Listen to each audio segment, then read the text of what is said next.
Сәлеметсіздер ме, құрметті жазылушылар және тұрақты көрермендер. Сіздермен мен бүгін Айдарбек Бекжан және де мен каналым Gamez.kz.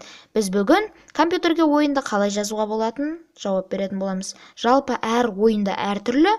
Мен бүгін прототип ойынын көрсетемін, бірақ әртүрлі болғанда да кейбіреумен бірдей болып қалады. Бірақ кейбір программалар белгісіз, Microsoft Net деген сияқты сондай программалар сұрайды. Мысалы, мынау қазір қандай программа сұрайтынын көретін боламыз. Жалпы мына жерде мен қазір паузаға қоямын, себебі ұзақ болып кетсе видеоны сәндеу қиын болады мен үшін.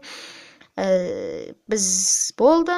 Мен ешқандай нәрсе істескен жоқпын. Мына жерде бізде рұқсат сұрап жатыр. Сіз осындай келісесіздер ме? Yes дейсіздер, әрине. Мынау олармен келісесіздер.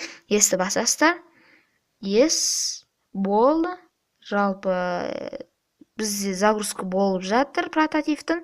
Жалпы анау көріп тұрсыз, жазылды.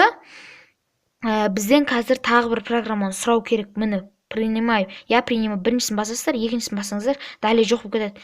Біріншісін басасыздар, далее дейсіздер. Установка болып жатыр. Установка дредин па? Сондай короче.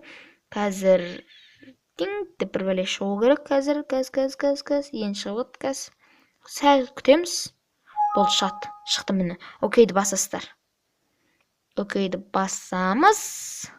Және готово деп тұрып басасыздар. И завершить басасыздар. Мен қазір каналға жазылып лайк басып отырыңыздар.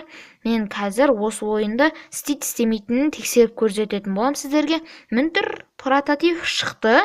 Жалпы ойнағыларыңыз келсе соған кіресіздер. Жалпы мен кіріп көрсетем сіздерге.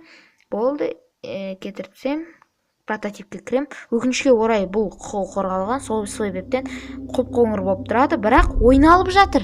Бұл видеоға түсіргізбегенмен ойнала береді. Жалпы достар, каналға жазылып лайк басып отырамыз достар. Неғұрлым лайк көп болса, соғұрлым видео көп болады. Просмотр жинала берсін.